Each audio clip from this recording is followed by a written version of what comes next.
Setibanya di koloni, hal pertama yang dilihat Alon adalah seorang yang tanpa peringatan melompat ke dalam pelukannya sambil menangis. Karena tubuh Alon belum pulih sepenuhnya, mereka memutuskan untuk menunda pembicaraan dan beristirahat terlebih dahulu. Bahkan sebelum tiba di koloni, seorang telah menghantam kereta dan langsung memeluk Alon erat-erat, menangis sejadi-jadinya. Alon menenangkan gadis itu sampai tangisnya mereda, lalu dengan lembut menekan kedua telinganya seperti yang biasa ia lakukan setiap kali mereka bertemu. Namun, ketika seorang menyadari luka dan perban yang melilit tubuh Alon, wajah cerianya seketika berubah menjadi khawatir.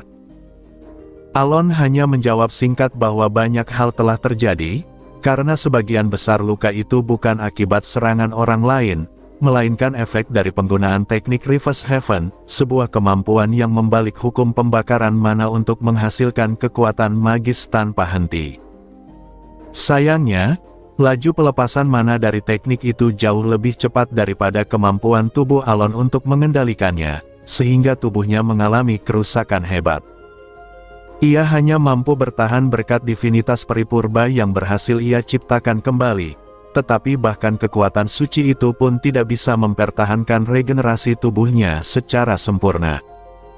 Saat Alon larut dalam pikirannya, seorang tiba-tiba bertanya dengan nada datar siapa yang telah melukai dirinya. Tatapan matanya berubah suram, emas di irisnya meredup, memancarkan bahaya yang belum pernah Alon rasakan darinya sebelumnya. Alon, yang sempat merasa tertekan oleh aura itu, dengan cepat meyakinkannya bahwa tidak ada yang menyerangnya. Setelah mendengar itu, mata seorang kembali bersinar, tetapi ia tetap memintanya berjanji bahwa jika seseorang berani menyakitinya, ia harus memberitahunya. Alon menyetujui permintaan itu tanpa ragu.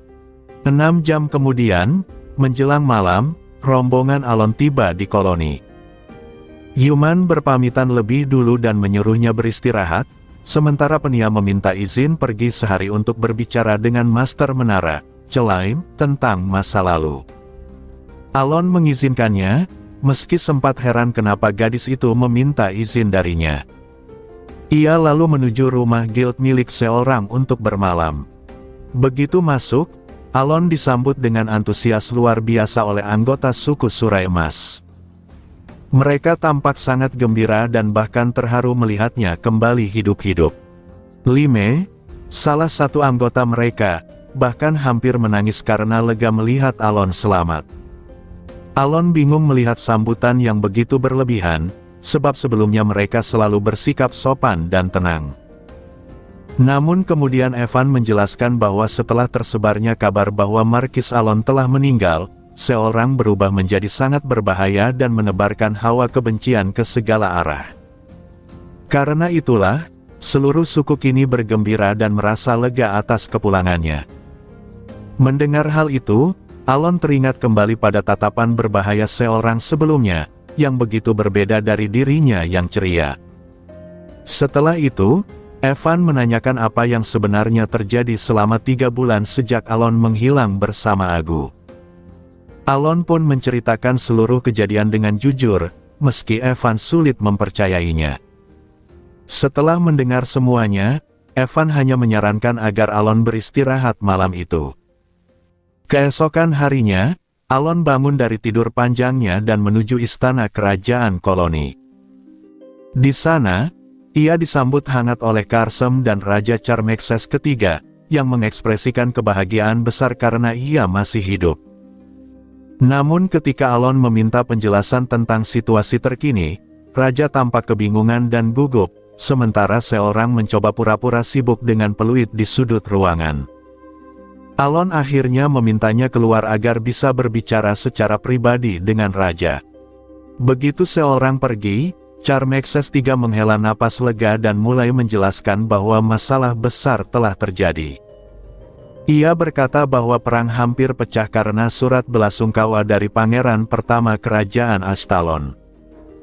Dalam surat itu, Sang pangeran menyampaikan duka atas kematian Alon dan menyerukan agar kerajaan Asteria terus maju meski kehilangan sosok penting.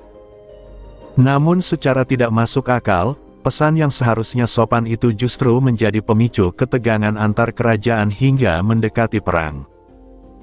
Alon terdiam, tidak percaya dengan apa yang ia dengar, dan sang raja sendiri tampak frustrasi, tidak memahami bagaimana ucapan belasungkawa bisa berubah menjadi sumber bencana politik. Saat Alon mengikuti arah pandangan raja ke jendela, ia melihat sepasang telinga emas yang bergetar di balik dinding, menyadari bahwa dalam di balik kekacauan itu tampaknya tak lain adalah seorang sendiri. Begitu Alon menatap jendela, ia melihat sepasang telinga emas yang bergerak, diikuti sepasang mata keemasan yang menatap balik padanya dengan senyum malu-malu. Begitu menyadari dirinya ketahuan, seorang buru-buru menunduk, bersembunyi lagi. Alon hanya memandanginya sejenak, lalu menoleh kembali pada Raja Charmexes ketiga dan berkata bahwa ia kini telah memahami situasi yang terjadi. Sang raja menghela napas lega, mengatakan bahwa situasi ini memang sangat sulit dan rumit. Alon kemudian menyinggung soal Caliban dan raksas yang kabarnya juga bersiap untuk berperang melawan Ashtalon. Sebelum sang raja sempat menjawab, suara riang seorang tiba-tiba terdengar dari jendela. Ia muncul dan berkata bahwa semua itu karena Deus dan Radan yang marah dan langsung menyatakan perang. Alon terkejut, karena Deus memang pendekar pertama dari Caliban dan Radan adalah penguasa bajak laut yang kini bersekutu dengan raksas, tapi keduanya bukanlah raja yang bisa sembarangan mengumumkan perang. Saat Alon memandang ke arah Charmexes III, raja itu tampak canggung dan berhati-hati memandangi seorang, membuat Alon sadar bahwa penyebab sebenarnya sudah cukup jelas. Ketika Alon bertanya apakah ucapan duka cita dari Pangeran Ashtalon memang cukup untuk memicu perang, seorang dengan tegas menjawab tentu saja. Ia marah karena orang itu berani berkata bahwa Alon telah mati dan menyuruhnya melupakan tuannya. Setelah sadar reaksinya terlalu keras, ia mencoba beralasan bahwa mungkin hanya Deus dan Radan yang berpikir begitu, lalu cepat-cepat menambahkan bahwa bukan dirinya yang mengatakan apapun, melainkan Karsem. Karsem yang ditunjuk tiba-tiba terkejut, lalu pasrah mengakuinya meski dengan wajah tidak rela. Seorang tampak puas, menepuk dada bangga, sementara Alon hanya bisa menghela napas sambil menepuk kepala gadis itu. Alon kemudian memastikan apakah berita tentang dirinya yang masih hidup sudah tersebar luas. Charmexes III menjawab bahwa kabar itu memang telah sampai hampir ke semua wilayah, tapi ada satu masalah, perang tidak bisa begitu saja dibatalkan karena terlalu banyak persiapan yang sudah dilakukan. Sambil melirik ke arah seorang, sang raja menjelaskan dengan halus bahwa perang yang tengah disiapkan itu sebenarnya hanya sandiwara, sebuah pertunjukan untuk menenangkan seorang agar tak menimbulkan keributan lagi. Alon langsung memahami maksudnya dan mengibaratkannya seperti pertarungan WWE, penuh kepura-puraan. Namun, karena persiapan palsu itu terlalu lama, Caliban sudah lebih dulu mengirim Deus ke ibu kota Ashtalon, dan kemungkinan besar Deus belum mendengar bahwa Alon masih hidup. Menyadari hal itu, Alon memutuskan untuk pergi ke Ashtalon sendiri. Charmexes III menjamin bahwa ia akan disambut dengan baik di sana. Sebelum berangkat, Alon berpamitan dengan Yuman dan Penia yang masing-masing punya urusan lain. Seorang ingin ikut, tetapi Alon memintanya tetap tinggal di koloni untuk sementara. Meski tampak cemas, seorang akhirnya mengangguk setelah Alon berjanji akan kembali dan mengajaknya pergi bersama nanti. Ia sempat bertanya pelan apakah Rin baik-baik saja, dan meski Alon belum tahu pasti, ia menjawab yakin bahwa Rin akan selamat, karena bila tidak, ia akan memastikan untuk membawanya kembali dengan tangannya sendiri. Seorang tampak lega mendengar keyakinannya itu. Setelah meninggalkan koloni dan menempuh perjalanan cukup jauh, dua makhluk yang selama ini tidak terlihat muncul, Blackie dan Basiliora. Basiliora langsung mengeluh karena Alon baru mengizinkannya keluar setelah sampai di koloni. dan mengingatkan bahwa ia tidak bisa menampakkan diri selama seorang berada di dekat mereka. Ia juga menjelaskan bahwa selama perjalanan ke masa lalu pun, ia sebenarnya tidak sengaja bersembunyi, melainkan memang tidak bisa muncul, seolah ada sesuatu yang melarangnya. Saat mengingat kembali pertempuran melawan Barma, Basiliora menyinggung hal lain yang mengejutkan. Ketika tanah runtuh dan Alon berusaha menahan serangan, seseorang bertopeng telah mengambil cincin miliknya. Alon tertegun, karena ia sama sekali tidak menyadari hal itu terjadi. Basiliora mengatakan bahwa cincin itu ditarik oleh benang-benang biru misterius, dan orang yang mengambilnya tertutup kain hitam dari kepala hingga kaki, hanya menampakkan mata biru terang. Meskipun detail itu sedikit, Alon merasa ada sesuatu yang aneh. Seseorang pasti tahu arti penting cincin itu jika sampai mencurinya. Ia berpikir apakah kehilangan cincin itu dulu memang bagian dari takdir agar bisa menemukannya lagi kelak, tapi kemudian teringat bahwa ia juga meninggalkan sarung tangan yang memiliki kekuatan serupa. Beberapa minggu kemudian, Alon tiba di ibu kota Ashtalon. Suasana di sana tegang, pasukan bersenjata sudah bersiap seperti menghadapi perang besar. Di istana, ia disambut hangat oleh Pangeran Mondala dan Raja Stalian V. Namun, meski Alon merasa aneh menerima begitu banyak ucapan terima kasih, ia mendengarkan penjelasan mereka dengan saksama. Raja Stalian menjelaskan bahwa Deus dan Radan bergerak bersama, membuat Ashtalon berada dalam ancaman serius. Pangeran Mondala tampak sangat ketakutan, tangannya gemetar tanpa henti. Alon merasa aneh karena pangeran yang dikenal sombong itu tampak begitu lemah, bahkan menyebut mereka mungkin akan meledakkan kota. Belum sempat Alon menanyakan maksudnya, seorang ksatria berlari masuk dan mengumumkan bahwa musuh telah tiba. Alon segera keluar dan melihat pemandangan menakjubkan, lebih dari 10 kapal raksasa melayang di langit, meluncur menuju ibu kota Ashtalon. Dari atas, terdengar suara Radan menggema ke seluruh penjuru langit. Kalian akan membayar di sini atas penghinaan yang kalian tunjukkan kepada saudaraku. Tanpa memberi waktu untuk negosiasi, seluruh kapal membuka meriam mereka secara serempak. Melihat hujan api itu datang, Alon baru menyadari alasan sebenarnya kenapa pangeran begitu ketakutan. Ia hanya bisa memegang kepalanya yang pening sambil berpikir getir, meskipun ia menghargai kesetiaan dan amarah mereka atas namanya, bukankah ini terlalu berlebihan? Begitu Alon menampakkan diri di tengah medan pertempuran, Deus dan Radan yang tengah memimpin serangan langsung menghentikan pemboman mereka. Mereka berdua segera turun dari kapal raksasa di langit dan berlari ke arahnya dengan napas terengah. Begitu melihat Alon benar-benar hidup, keduanya menunjukkan kelegaan yang mendalam. Radan tertawa lega, berkata bahwa ia merasa seperti menua 10 tahun karena syok mendengar kabar kematian Alon, sementara Deus hanya bisa mengucapkan betapa bersyukurnya ia atas keselamatan sang markis. Wajah keduanya terlihat letih dan kusut, menunjukkan tekanan yang mereka alami selama beberapa hari terakhir. Melihat itu, Alon merasakan kehangatan di dadanya, meski tetap menatap ke langit, menunjuk pada kapal besar yang masih melayang di atas mereka. Radan menjelaskan dengan bangga bahwa kapal-kapal itu adalah artefak yang baru saja mereka dapatkan, benda kuno yang mereka perbaiki untuk digunakan dalam keadaan darurat seperti ini. Meskipun alat itu kuat, Radan mengakui bahwa benda tersebut tidak akan bertahan lama. Alon mengapresiasi niat mereka, tetapi ia menegaskan bahwa sekarang setelah mereka tahu ia masih hidup, tak ada alasan untuk tetap di sana. Ia memerintahkan mereka untuk mundur dan kembali. Mendengar itu, Radan dan Deus saling berpandangan sejenak, lalu mengangguk dengan pasrah, seolah mereka sudah menduga bahwa Alon akan berkata demikian. Ketika mengingat ucapan belasungkawa dari Pangeran pertama Ashtalon, Alon merasa getir.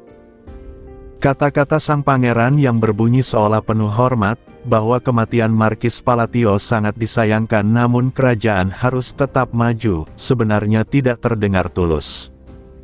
Ia akhirnya bertanya langsung pada Radan dan Deus apakah ada ucapan lain dari sang pangeran yang membuat mereka begitu marah.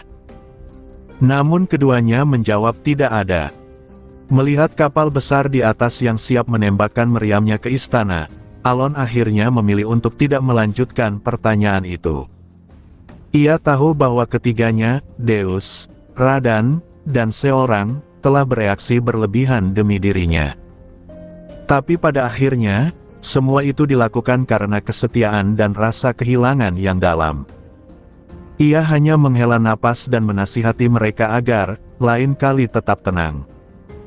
Setelah situasi benar-benar terkendali, Alon mengucapkan bahwa ia akan segera mengunjungi mereka, lalu menyuruh keduanya kembali. Begitu Deus dan Radan pergi, pasukan Astalon yang sebelumnya panik mulai menghela napas lega. Beberapa dari mereka berterima kasih dengan tulus, bahkan pangeran pertama membungkuk dalam-dalam di depan Alon. Raja Stalian kelima menatapnya dengan mata berkaca, penuh rasa syukur. Namun di dalam hati, Alon merasa canggung, ia bertanya-tanya apakah ia pantas menerima ucapan terima kasih, atau justru seharusnya meminta maaf. Tetapi karena mereka tidak menginginkan permintaan maaf itu, ia hanya membalas salam hormat dengan anggukan ringan. Malam itu, Alon menginap 1 malam di Astalon dan berangkat keesokan harinya. Ia datang dengan tergesa-gesa untuk menghentikan perang, namun kini ada urusan yang jauh lebih penting menunggunya, perjalanan menuju Greinifra. Dalam perjalanan yang damai setelah pasukan bubar, Evan memulai percakapan, bertanya apakah Alon tahu tentang rumor baru. Ia mengatakan bahwa hilangnya Ksatria Hitam ternyata dikaitkan dengan Alon. Menurut kabar yang tersebar, perkataan pangeran pertama yang dianggap menghina menyebabkan metode terakhir untuk menahan monster lenyap, sehingga banyak orang menyalahkannya dan mengaitkan kejadian itu dengan nama Alon. Alon hanya terdiam mendengarkan sambil mengingat kata-kata kurak dari bangsa Lizardmen yang dulu menyebutnya sebagai sahabat dewa. Ia merasa bingung karena selama hidupnya, ia memang menjalin hubungan dengan banyak ras, namun tak pernah benar-benar dekat dengan seorang dewa. Ia berpikir tentang Dowon, sosok yang mungkin paling mendekati dewa yang dikenalnya, namun ia yakin wanita itu telah lama tiada. Beberapa pertanyaan muncul di benaknya, tentang Hyaki berambut putih yang kini berambut hitam, tentang Dewa Lizardmen yang memanggilnya teman, dan tentang nasib para sahabat lamanya seperti Archilainesis, naga hitam yang dulu selalu berada di sisinya. Ia berjanji pada dirinya sendiri, setelah membebaskan Rin dari segelnya, ia akan menemui mereka satu persatu. Pandangannya kembali tertuju keluar jendela, menatap kedamaian yang kini terasa asing setelah semua kekacauan yang berlalu. Sementara itu, di kapal milik Radan, Deus menghela napas panjang. Kini setelah benar-benar melihat Alon hidup, ia merasa beban yang menekan dadanya akhirnya terangkat. Ia selalu percaya bahwa Alon tidak mungkin mati, meski tak punya bukti apapun. Kepercayaannya murni berasal dari keyakinan dan rasa terima kasih. Adiknya, Sili, sang pendeta suci Kalanon, juga menolak mempercayai kabar kematian Alon. Ia beralasan bahwa karena kekuatannya dari Kalanon masih mengalir, itu berarti Alon pasti masih hidup. Namun dunia tidak berpihak pada keyakinan mereka. Dunia telah menggelar pemakaman besar, dan berbagai negara mengirimkan belasungkawa. Meski begitu, keduanya tidak pernah goyah. Bahkan saat seseorang pernah mengatakan di depan Deus bahwa kematian Markis Palatio sangat disayangkan, orang itu berakhir dengan kedua lengannya remuk dihantam pedang kelima Deus, dan sampai sekarang masih dirawat. Kini, setelah melihat Alon sendiri, Deus memegang dadanya dan menenangkan napas. Ia segera mengeluarkan bola kristal komunikasi untuk memberitahu Sili kabar gembira itu. Begitu sihirnya aktif, wajah Sili muncul, pucat, kurus, namun matanya masih menyala dengan tekad. Begitu Deus berteriak bahwa Markis masih hidup, Silly langsung terkejut lalu tertawa kecil, berusaha menutupi senyumnya dengan tangan sambil berkata bahwa ia sudah tahu sejak awal. Namun ketika Deus menjelaskan bagaimana Alon menghentikan mereka di Ashtalon, Silly tampak sedikit kesal tapi segera menerima. Ia lalu menoleh ke samping dan berbicara pada seseorang di luar layar, mengatakan bahwa standby mode bisa dihentikan. Deus bingung, lalu Silly memutar bola kristal, memperlihatkan menara raksasa seperti penangkal petir di tengah kuilnya. Dengan senyum tenang, ia menjelaskan bahwa itu adalah alat untuk mengumpulkan dan melepaskan kekuatan ilahi Kalanon sekaligus, diciptakan dengan bantuan para penyihir yang percaya pada dewa itu. Ketika Deus bertanya untuk apa, Silly menjawab dengan ringan bahwa ia menyiapkannya untuk menghancurkan seluruh kerajaan sekaligus. Jika saudaraku gagal, aku akan menjatuhkan hukuman ilahi sendiri, katanya lirih. Deus hanya bisa membeku, merasa ngeri pada betapa seriusnya sang pendeta suci itu, dan buru-buru menutup komunikasi dengan wajah kaku. Sebulan setelah insiden Ashtalon berakhir, Alon akhirnya tiba di Greinifra. Ia bahkan belum sempat pulang ke wilayah kekuasaannya, memilih langsung melanjutkan perjalanan tanpa istirahat. Di dalam kereta, Evan menyebut bahwa setelah urusan ini, jadwal Alon akan padat, menemui bangsa Lizardmen, melapor ke Raja Diteria, lalu kembali ke koloni. Alon hanya menjawab tenang bahwa semua itu tidak bisa dihindari. Begitu tiba, pemandangan hutan hijau yang lebat menyambut mereka. Para elf telah menunggu di pintu masuk hutan, berbaris rapi seperti saat pertama kali ia datang. Mereka membungkuk dan mempersilakannya masuk, berkata bahwa Ratu Elf sudah menunggunya.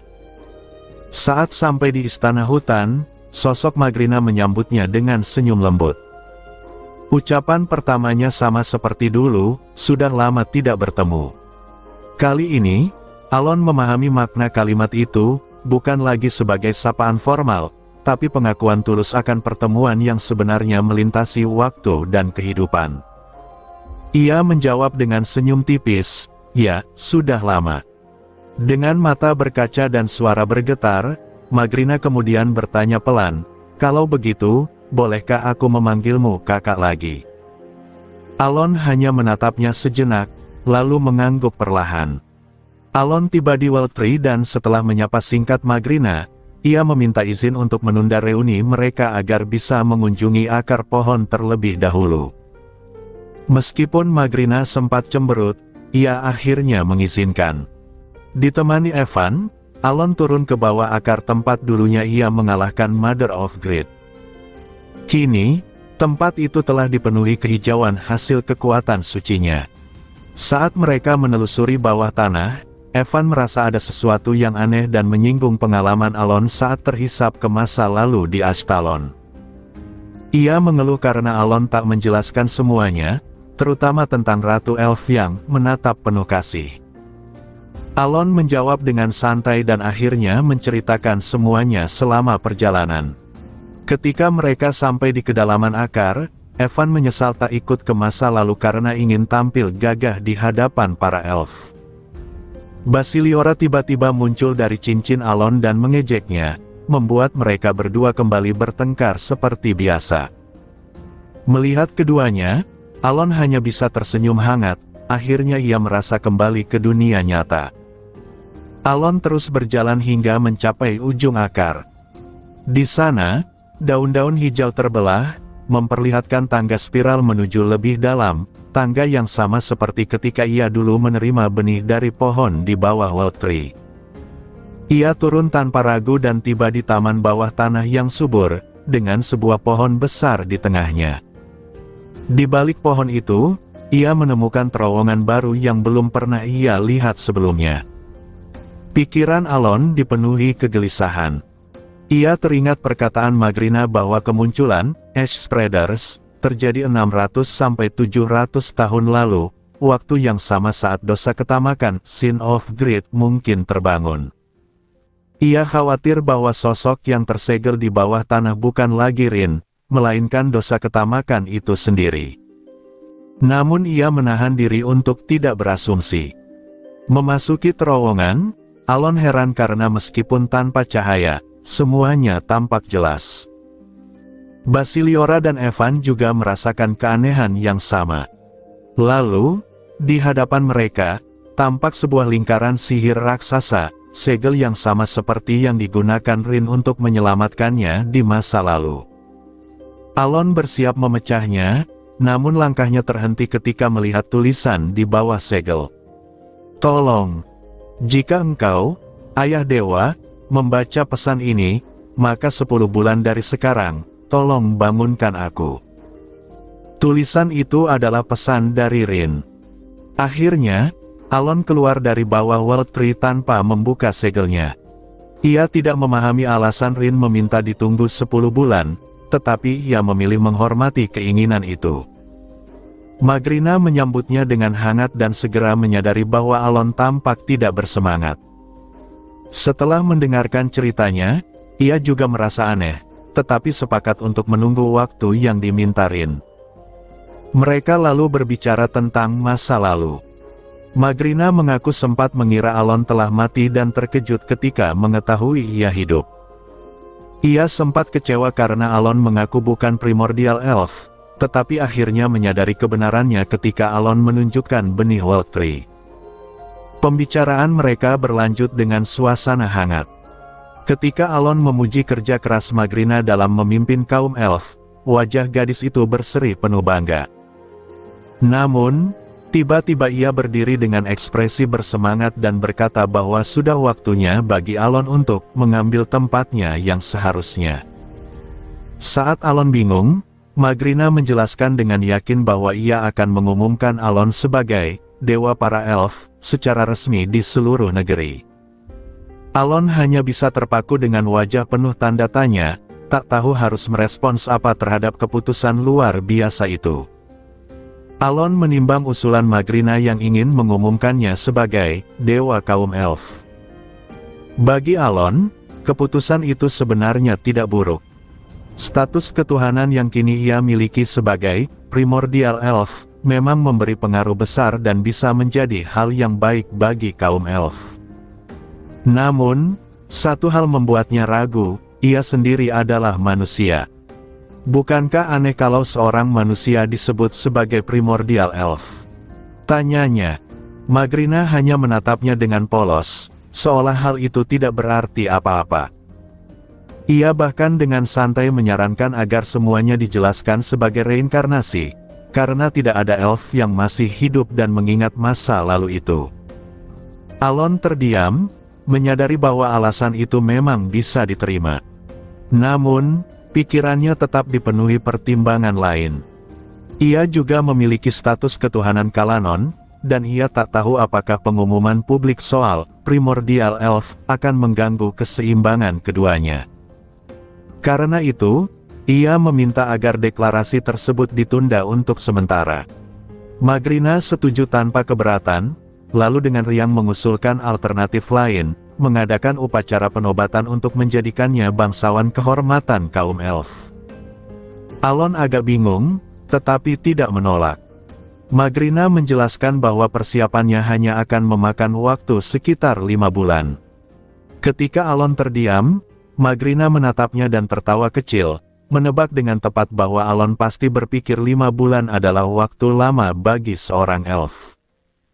Dengan lembut ia berkata bahwa waktu terasa sama bagi semua makhluk, bahkan bagi dirinya.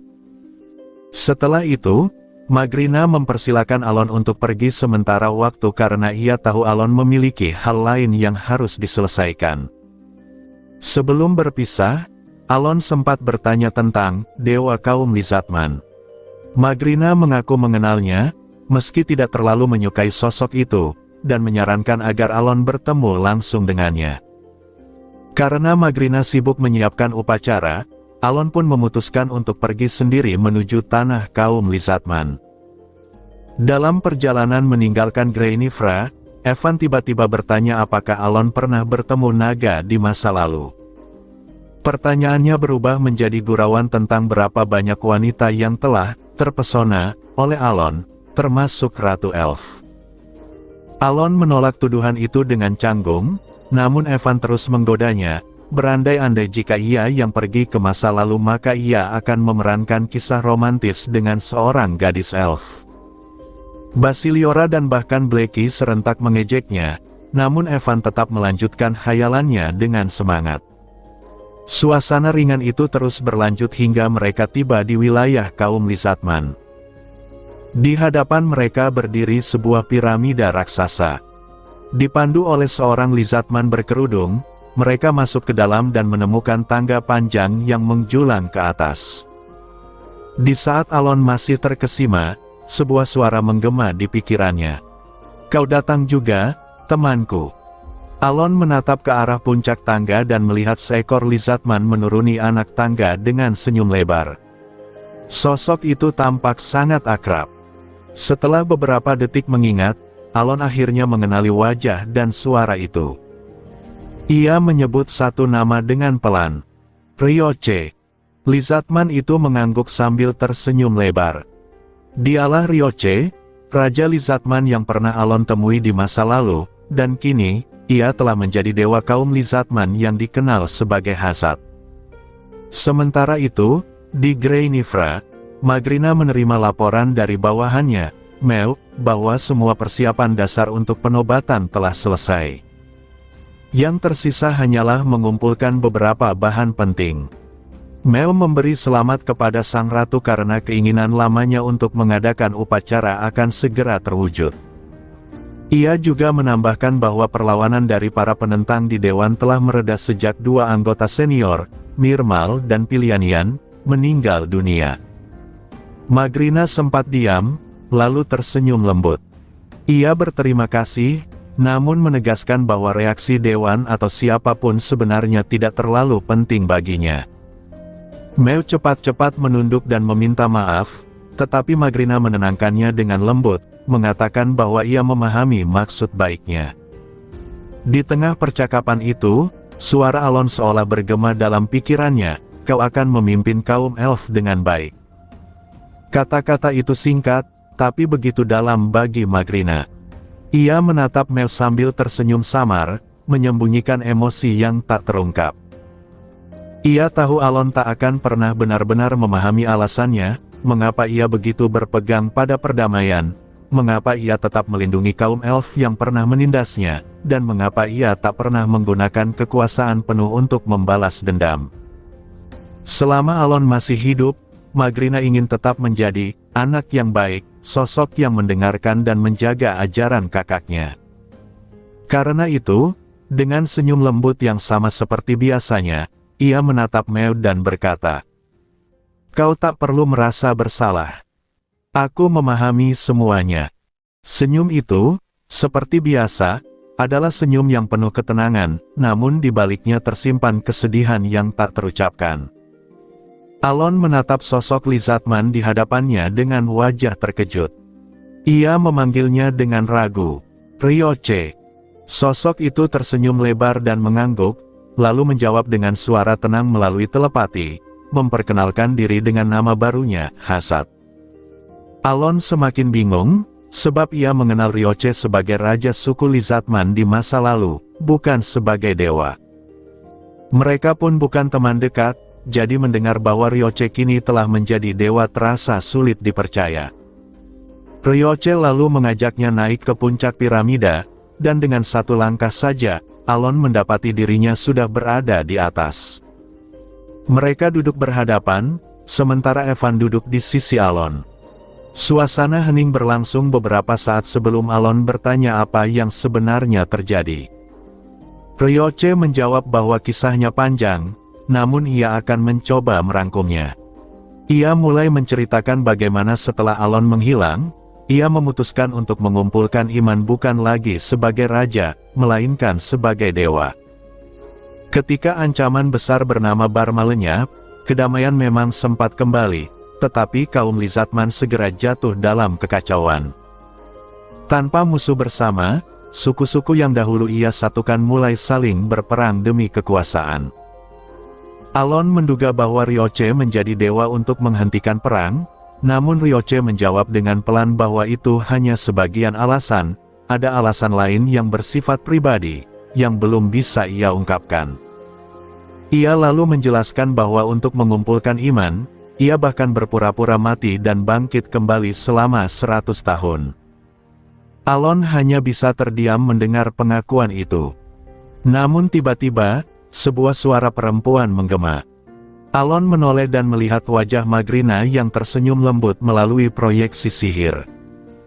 Ryoche tampak panik saat bola kristal di mejanya aktif sendiri, tetapi Magrina menatapnya tajam, pandangan yang jauh berbeda dari biasanya. Ia bertanya dengan dingin, "Siapa menurutmu yang memberimu bola sihir itu?" Ryoche terdiam, lalu Magrina menuduhnya menyembunyikan sesuatu dari kakaknya. Akhirnya, Magrina menjelaskan kebenarannya, Ryoche telah menggunakan otoritas ilahi milik Alon untuk menjadi dewa. Ia memalsukan keterkaitan antara dirinya dan Alon, menyebarkan kisah bahwa ia adalah sahabat dekat, Santo Surgawi, yang menaklukkan Barma, agar kaum Lizatman mau mempercayainya. Alon terkejut mendengar hal itu, sementara Magrina memandang Ryoche dengan dingin, menyebut tindakannya pengecut. Ryoche hanya bisa tersenyum canggung dan mengakui kesalahannya. Ia berdalih bahwa mengumpulkan iman itu sulit, dan bahwa ia bukan orang sehebat Alon. Meski begitu, ia menambahkan bahwa ia tidak berniat menyembunyikan semuanya. Ia berjanji akan menebus kesalahannya dengan membantu Alon. Ryoche menawarkan untuk berbagi kekuatan ilahi, agar Alon bisa memiliki kekuatan yang sama dengannya. Alon menyimak dengan hati-hati, menyadari bahwa tawaran itu sebenarnya tidak merugikannya. Setelah mereka berdamai, Ryoche menambahkan bahwa ada pihak lain yang ingin bertemu Alon, seorang raja dari kerajaan timur. Ia menyarankan agar Alon pergi ke sana jika ada waktu, meskipun ia sendiri tidak tahu siapa yang meminta pertemuan itu. Alon berpikir keras, mengingat masa lalunya, namun tak menemukan siapapun dari wilayah itu yang dikenalnya. Ia pun menanggapi singkat bahwa ia akan pergi bila kesempatan datang. Dengan demikian, pertemuan antara Alon dan Ryoche pun berakhir.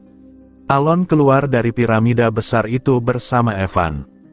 Ketika Evan bertanya apa rencananya selanjutnya, Alon menjawab bahwa mereka akan pergi ke koloni Triana untuk terakhir kalinya sebelum melanjutkan perjalanan.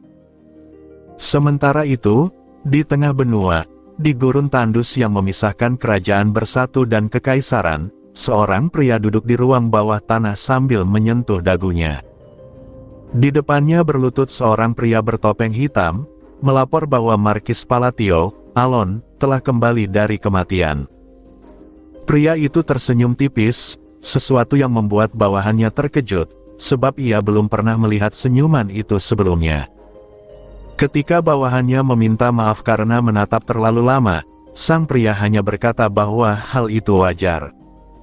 Ia kemudian menanyakan laporan lain. Si bertopeng menjelaskan tentang para mutan dari hutan yang telah menyerang perbatasan. Semua telah dimusnahkan sesuai perintah.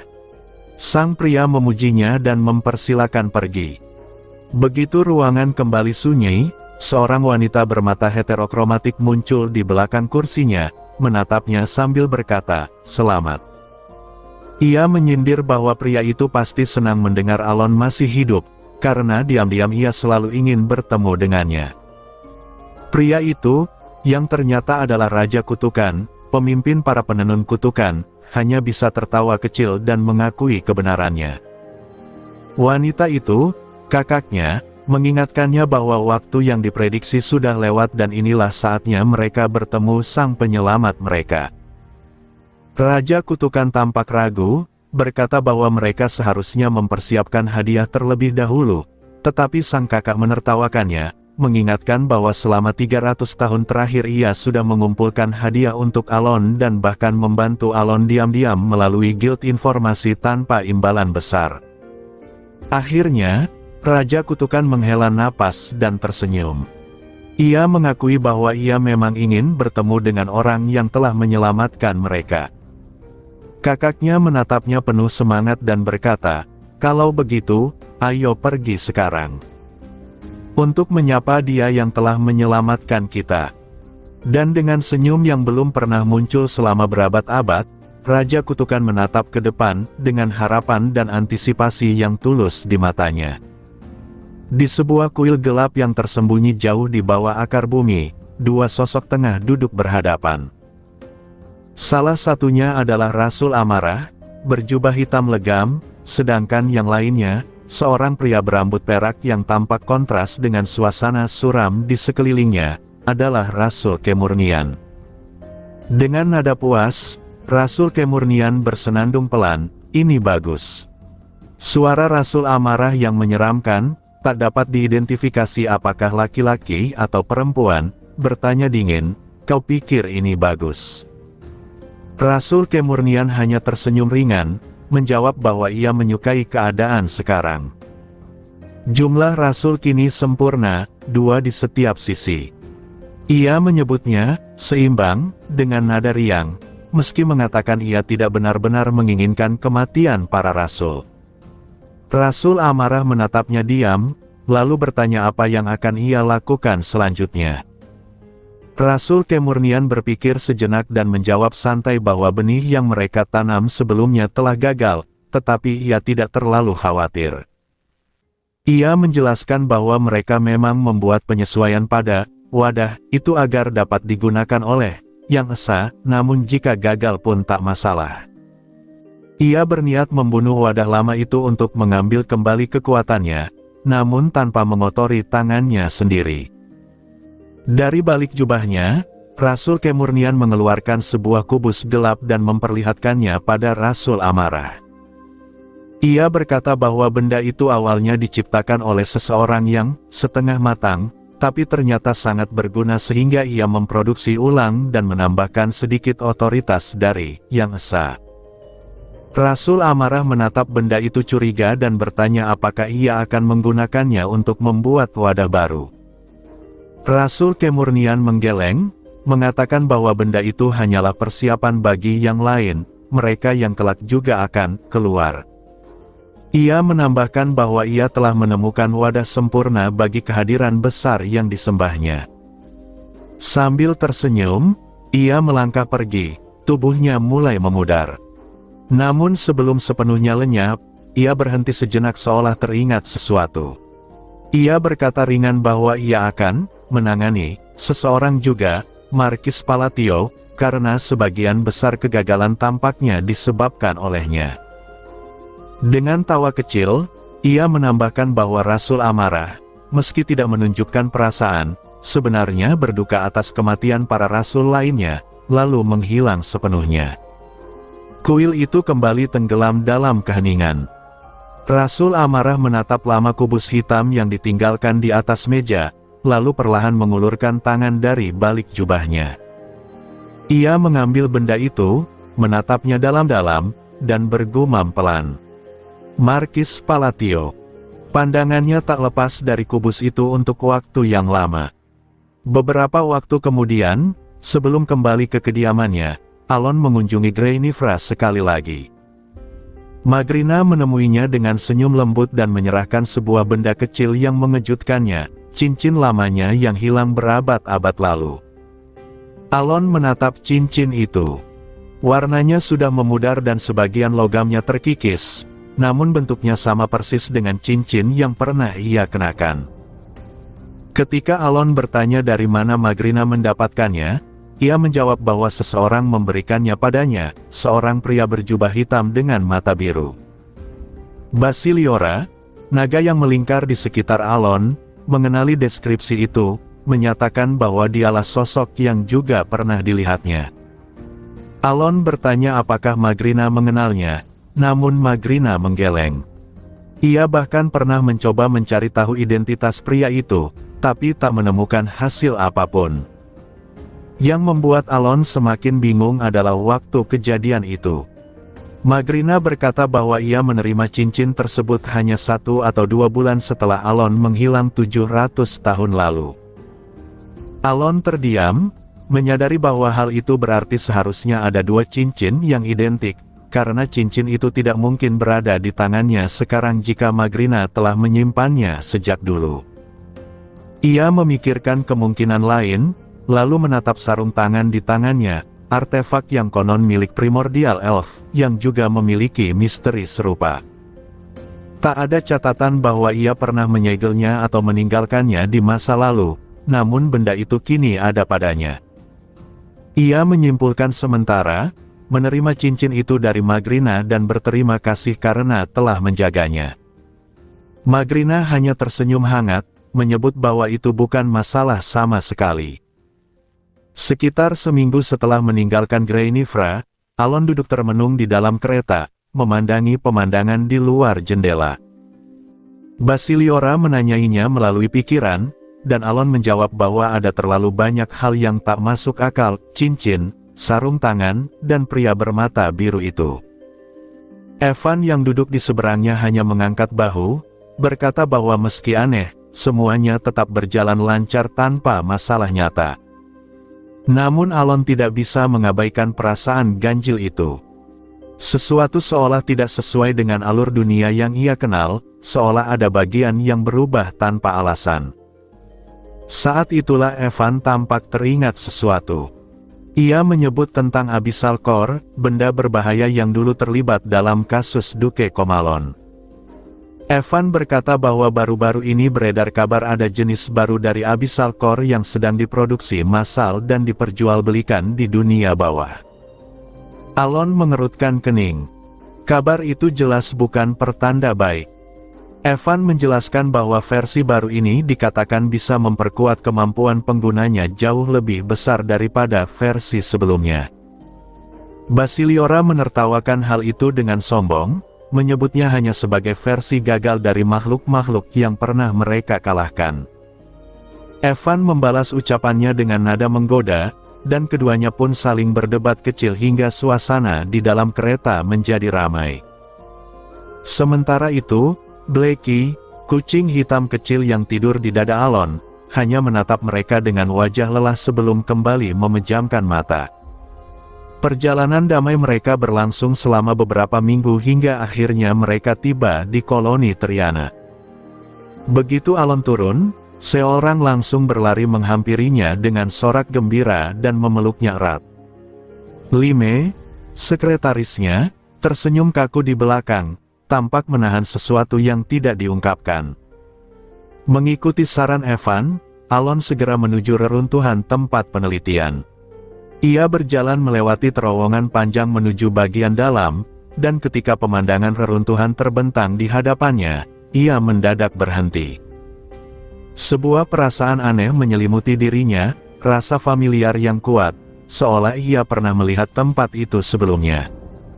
Seorang memanggilnya dengan bingung, tapi Alon hanya menatap lurus ke depan. Dalam keheningan itu, ia menyadari dua hal sekaligus. Pertama, di mana ia pernah melihat pemandangan ini. Kedua, mengapa ibu kota dari bangsa sekutu yang pernah ia kunjungi di masa lalu terasa begitu akrab baginya. Dengan suara pelan, Alon akhirnya berkata, "Ini tempatnya." Ia memahami semuanya. Reruntuhan di depannya adalah sisa dari ibu kota bangsa sekutu 700 tahun yang lalu. Alon melangkah perlahan menatap kota di hadapannya, reruntuhan yang ternyata tidak berubah sedikit pun sejak 700 tahun lalu. Ia baru menyadari bahwa tempat yang disebut sebagai kota dewa kuno, Kahara itu sesungguhnya adalah ibu kota kaum ras lain yang pernah ia lihat di masa lampau. Satu hal membuatnya bingung, mengapa kota itu kini berada di bawah tanah, padahal dulu langitnya masih terlihat. Setelah berpikir sejenak, Alon menyimpulkan bahwa nama Kahara mungkin hanyalah sebutan yang diberikan oleh penjelajah pertama yang menemukannya. Meninggalkan seorang dan Evan di pintu masuk, Alon berjalan sendirian menuju menara di pusat reruntuhan. Di puncak menara, ia bertemu dengan sosok Dewi yang sudah lama tidak ia lihat, rambut biru panjang, mata sebiru es, dan ekor naga yang elegan. Dewi itu tersenyum menggoda dan bertanya apakah Alon jatuh cinta setelah melihat wujud aslinya. Namun Alon menatapnya bukan karena terpukau, melainkan karena ia mengenali sosok itu. Dengan ragu ia menyebut satu nama, Yongrin. Senyum sang naga berubah. Ia terkejut karena Alon tahu namanya. Menyadari sesuatu, Yongrin bertanya dengan nada tegang. Bagaimana kau mengenal Dowon? Alon menjawab dengan tenang bahwa ia telah melakukan perjalanan ke masa lalu.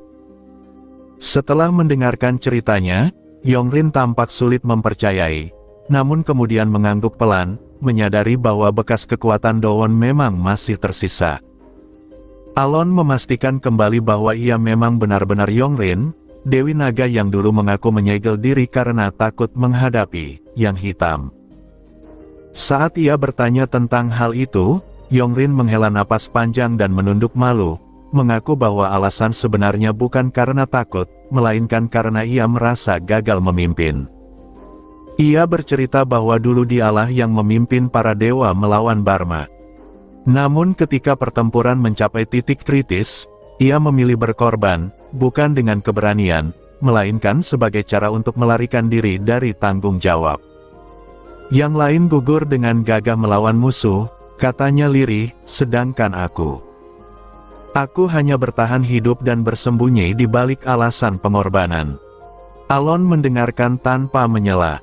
Ia tahu bahwa apa yang dianggap salah oleh Yongrin bukan hal yang bisa dihakimi orang lain. Namun ia berkata pelan, tidak ada seorang pun yang membencimu. Raja, para prajurit, semua yang memujamu, mereka tidak menyimpan dendam, hanya kesedihan. Mendengar itu, Yongrin menatapnya lama sebelum tersenyum lembut. Terima kasih, ucapnya tulus. Jika semua itu benar, maka aku berhutang hidup pada mereka.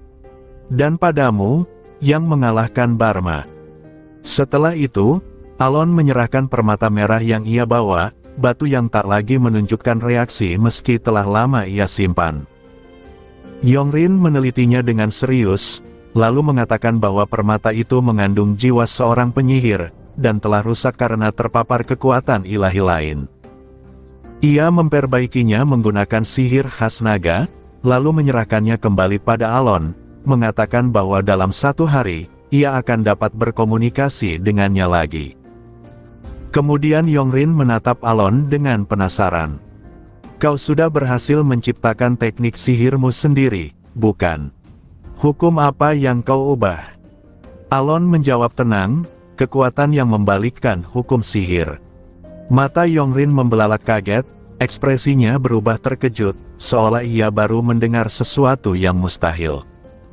Di sisi lain, di sebuah gua besar, Rasul Kemurnian melangkah dengan wajah jengkel. Ia bukan marah karena seseorang menyinggungnya, bukan pula karena tegang, melainkan karena penerangan di gua hanya menyala di satu sisi. Dengan kesal ia menjentikkan jarinya, dan seketika seluruh cahaya di dalam gua padam, seolah dipotong oleh pisau tak terlihat. Ia terus berjalan hingga tiba di ruangan besar di pusat gua, di mana seorang pria duduk di kursi batu, dengan seorang wanita berdiri di belakangnya. Dua sosok itu memancarkan aura yang tidak wajar.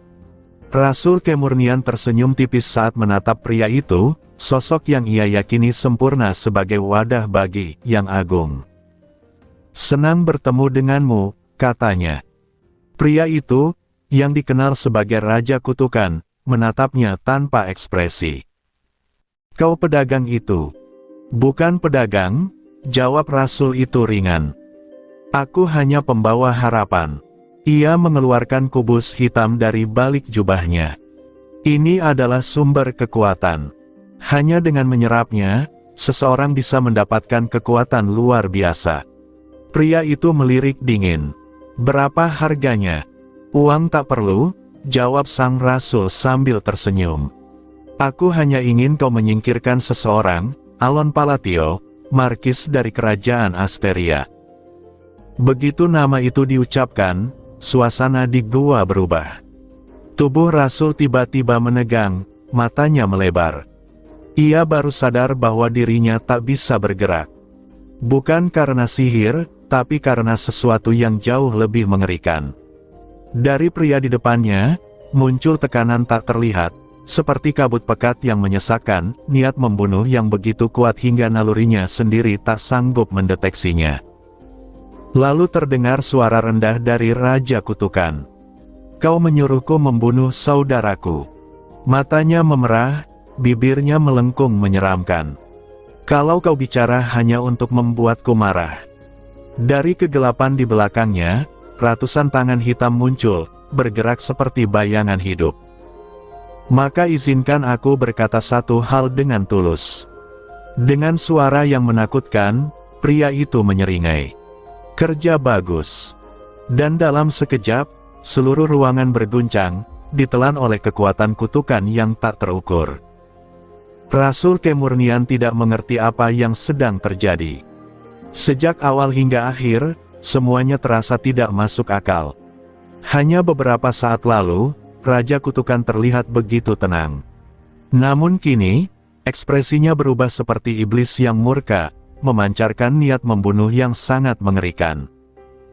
Ia tak paham mengapa Raja Kutukan bereaksi begitu keras hanya karena mendengar nama Alon Palatio. Dalam pengetahuannya, keduanya tidak memiliki hubungan apapun. Ia bahkan sudah melakukan penelitian sebelumnya, baik tentang Alon Palatio maupun Raja Kutukan, pemimpin para eksekutor, dan tidak menemukan keterkaitan sedikit pun di antara mereka. Namun sebelum sempat ia membuka mulut untuk bertanya, krek, leher Rasul kemurnian dipelintir sepenuhnya oleh tangan-tangan hitam yang muncul entah dari mana, lalu kepalanya dicabut secara brutal. Tubuhnya menyemburkan darah kental yang lengket, menggenang di lantai seperti cairan merah tua. Raja Kutukan, Nangwon, masih menatapnya dengan ekspresi terdistorsi oleh amarah. Suara lembut terdengar dari belakangnya. "Nangwon, kau terlalu terburu-buru. Seharusnya kita dengarkan dulu apa yang ingin dia katakan." Namun Nangwon menjawab datar, "Kak, meski begitu, bagaimana aku bisa diam saja saat dia menyuruhku membunuh kakakku sendiri?" "Benar juga," ujar kakaknya, Nangyon, sambil menopang dagu dengan tangan. "Tapi dia malah kabur, bukan?" Nangwon menatap tubuh Rasul yang terus mengeluarkan darah, sebelum tangan-tangan hitam itu menghancurkan tubuh tersebut hingga hanya tersisa genangan darah. Tidak ada organ, hanya cairan merah yang menetes ke lantai gelap tanpa dasar. "Aku tahu hasilnya akan seperti ini," ucap Nangwon pelan, "tapi tetap saja aku tidak ingin mendengarnya." Nangyon tersenyum menggoda. "Kau benar-benar tak berubah. Dia masih pahlawan tak tergantikan bagimu, iya." Nangwon menoleh sedikit, tampak malu. "Itu sudah ratusan tahun lalu. Masih juga kau bahas?" "Karena kau masih sama seperti dulu," jawab Nangyon sambil tertawa ringan. Ia lalu memandangi darah Rasul yang kini benar-benar menghilang. "Sepertinya kita harus menemuinya segera. Aku merasa sesuatu yang merepotkan sedang mengincar orang itu." "Kau belum mengumpulkan informasi apapun, kan?" tanya Nangwon. "Kalau aku sudah tahu, aku tak akan repot-repot menemui pria tadi. Kita memanggilnya justru untuk mencari tahu, ingat." Setelah mendesak adiknya, ia tersenyum. "Ayo kita pergi menemui dia." "Kau sudah menyiapkan hadiah, kan?" "Belum." "Cepatlah. Tak perlu sesuatu yang besar, hadiah kecil saja cukup. Orang itu pasti senang bahkan kalau kau hanya membawa minuman murah dari pasar." Nangwon tertawa kecil dan mengangguk. "Ya, itu benar." Nangyon berdiri, tersenyum puas. "Baik, ayo. Sudah saatnya kita menemuinya." Dalam perjalanan kembali dari reruntuhan menuju koloni, Alon teringat kata-kata Yongrin sebelumnya. Ia sempat merasa mungkin salah paham terhadap sesuatu yang dikatakan sang naga, namun Yongrin menghilang setelah berkata, "Kalau begitu, sampai jumpa lagi." Alon mengusap kepala seorang sambil merenung. Ia menatap permata merah yang kini tenang di tangannya. Jika aku bertanya pada yang di dalam, mungkin aku akan tahu mengapa dia begitu terkejut, pikirnya. Evan tiba-tiba memecah keheningan. Markis, boleh aku bertanya sesuatu? Tentu. Benar kau melakukan perjalanan ke masa lalu, 700 tahun lalu? Ya.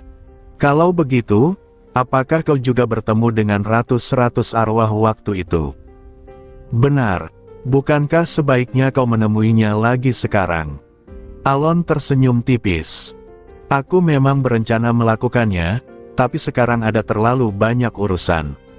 Memang, saat ini kau sibuk sekali, ujar Evan. Ya, nanti kalau sudah ada waktu. Evan lalu bertanya apakah Alon juga berniat menemui orang-orang lain yang pernah dikenalnya di masa lalu. Alon berpikir sejenak, sebenarnya ia memang ingin, namun ia tidak tahu keberadaan mereka sekarang. Satu-satunya yang masih ia ketahui hanyalah Nangwon. Begitu nama itu terlintas, ekspresi Alon berubah aneh.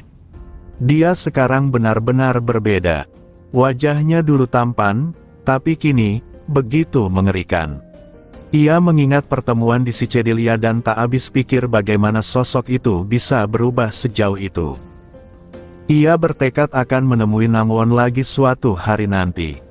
Setelah berbincang sebentar dengan Evan, mereka tiba di koloni saat matahari mulai terbenam. Lime menyambut Alon dengan senyum hangat, tapi Alon menangkap kegelisahan samar di balik wajahnya. Saat ditanya, Lime berusaha menyangkal dengan tawa canggung. Kemudian Alon memanggil seorang dan menanyakan tempat yang ingin ia kunjungi untuk liburan yang sudah lama dijanjikan. Seorang berpikir sejenak lalu menjawab dengan senyum cerah, "Kita tak perlu pergi sekarang. Kau terlihat lelah, Tuan. Aku ingin kau menikmatinya juga." Alon tersenyum hangat, mengusap kepala seorang, tidak menyadari bahwa di belakangnya, Lime menatap seorang dengan ekspresi aneh. Keesokan harinya, setelah beristirahat, Alon bersiap pergi lagi. "Sampai jumpa nanti," katanya. Seorang melambaikan tangan dengan gembira. Tak lama setelah itu, terdengar suara dari dalam jubahnya. "Akhirnya aku bisa bicara lagi." Itu suara Sparrow. Alon menatap permata di dadanya dan bertanya tenang, "Jadi kau sudah bisa bicara lagi?" "Alon, dasar keparat. Bagaimana bisa kau menjualku begitu saja?" "Menjualmu? Jelas kau menjualku." Alon mengingat kejadian beberapa tahun lalu. Secara teknis, ia tidak menjual Sparrow, hanya menitipkannya pada seseorang. "Aku hanya menitipkanmu, bukan menjualmu. Lihat, sekarang kau sudah kembali." "Kiyah!" Sparrow berteriak frustrasi. Basiliora, yang tengah beristirahat di atas punggung Blackie, menoleh malas. "Kau bicara dengan siapa?" "Dengan ini," jawab Alon sambil menunjukkan permata itu. Basiliora hanya menggumam tidak tertarik dan kembali berbaring santai. Beberapa saat kemudian, Alon menyinggung soal teknik Reverse Heaven yang disebut Yongrin. Sparrow mendengarnya sambil menjawab santai, sampai tiba-tiba suaranya berubah terkejut. "Tunggu, apa yang kau bilang barusan?" "Teknik pembalik langit." Alon menjelaskan dengan tenang, teknik itu membalikkan hukum sihir, bahkan konsepnya sendiri. Tapi Sparrow terdiam lama sebelum akhirnya berkata serius. "Itu mengejutkan, karena hukum di balik teknik itu sama dengan milik si mata tertutup, sosok yang menciptakan makhluk hitam." Alon membeku mendengar pengungkapan mengejutkan itu. Sementara itu, di wilayah bangsa manusia Kadal, dewa mereka, Hazat, yang juga dikenal sebagai Ryoche, menerima laporan dari kepala suku. Semua persiapan berjalan lancar, tapi kepala suku itu menanyakan sesuatu. "Mengapa Tuan ingin menempatkan orang itu di sisi Anda, seolah sejajar dengan seorang dewa?" Hazat terdiam sejenak sebelum menjawab dalam hati. Ia tahu alasan sebenarnya, bukan karena belas kasih atau kesetiaan, tetapi karena tidak ada keuntungan sama sekali menjadi musuh orang itu. Ia mengingat pertemuannya dengan Alon, kekuatan luar biasa yang tersembunyi di balik dirinya, serta kehadiran seorang gadis berwajah binatang dengan mata emas yang menakutkan, yang berdiri diam di sisi Alon tanpa menunjukkan niat jahat sedikitpun. Makhluk seperti itu berada di sisinya, pikir Hazat. Ia menepis pikirannya cepat-cepat, sadar bahwa berhadapan dengan Alon Palatio adalah hal yang tidak boleh dilakukan siapapun. Akhirnya, ia menjawab dengan tenang kepada kepala suku. Karena dia pantas mendapatkannya. Dan dengan keyakinan itu, Hazat meneguhkan tekadnya, tidak akan pernah menjadi musuh Markis Alon Palatio. Alon mendengar istilah yang belum pernah ia ketahui sebelumnya, yang bermata tertutup. Sparrow, roh yang sedang berbicara dengannya, tampak terkejut karena Alon bisa menyebut nama itu. Namun, Alon sendiri tidak memiliki ingatan atau informasi apapun tentang sosok tersebut. Ia meminta penjelasan lebih lanjut, dan Sparrow mengaku bahkan tidak tahu harus mulai dari mana. Ia hanya mengetahui reputasi dan pencapaian mengerikan dari, yang bermata tertutup, seorang penyihir yang menciptakan, Black, entitas yang memakan umur para elf, dan disebut sebagai, bapak dari segala dosa. Meski seorang penyihir, ia berpihak pada kekuatan kegelapan dan berusaha menghancurkan dunia. Sparrow lalu menanyakan tentang sihir Alon, Reverse Heaven, dan memastikan bahwa Alon sendiri yang menciptakannya. Namun, setelah merenung cukup lama, Sparrow mengaku kebingungan. Ia menjelaskan bahwa hukum law sihir yang telah diukir tidak dapat diubah namanya, dan jika sihir Alon bernama Reverse Heaven, maka hukum yang digunakan seharusnya sama dengan milik penyihir primordial, yang tak lain adalah yang bermata tertutup. Hal itu dianggap mustahil, sebab satu hukum tidak bisa muncul dua kali kecuali seseorang menyalinnya secara identik. Alon mencoba memahami, dan Sparrow menegaskan bahwa dari sisi linguistik dan aturan sihir, hal itu adalah paradoks. Satu-satunya kemungkinan rasional menurut Sparrow ialah bahwa penyihir primordial dan, yang bermata tertutup, mungkin memiliki hubungan guru dan murid. Namun, kemungkinan itu pun tidak pasti. Sparrow, yang belum mencapai puncak pengetahuan sihir, menyarankan agar Alon menanyakannya pada orang lain yang lebih ahli, mungkin Kilrus. Kemudian, Sparrow menambahkan satu hal yang membuatnya penasaran, bagaimana Alon bisa memiliki hukum dari kaum kuno Ancient. Ia menjelaskan bahwa menciptakan hukum sendiri memerlukan jumlah iman yang sangat besar, jauh lebih besar dibanding hanya menjadi murid penyihir lain. Untuk menciptakan hukum seperti yang dimiliki Alon, dibutuhkan iman dari dewa tertinggi Kalgunius, dia yang melihat dari atas, dan bahkan itu mungkin belum cukup. Alon teringat bagaimana dulu ia memang mengumpulkan iman dari berbagai ras, namun tak menyangka jumlahnya sedemikian ekstrim. Setelah itu, pembicaraan mereka pun berakhir, dan Alon mulai menyusun ulang semua informasi di pikirannya. Sementara itu, di padang tandus antara kerajaan sekutu dan kekaisaran, para elf dan lizardman bertempur melawan sisa-sisa organisasi Black Hand. Di tepi tebing, eksekutif terakhir organisasi itu memohon agar nyawanya diampuni, namun dua prajurit, elf bernama Rim dan lizardman bernama Kabu, menancapkan senjata mereka ke dada musuh. Dengan teriakan kemenangan, mereka memeluk satu sama lain, sadar bahwa Black Hand telah sepenuhnya dimusnahkan. Namun, setelah sadar akan pelukan itu, keduanya segera saling dorong, tersipu dan marah.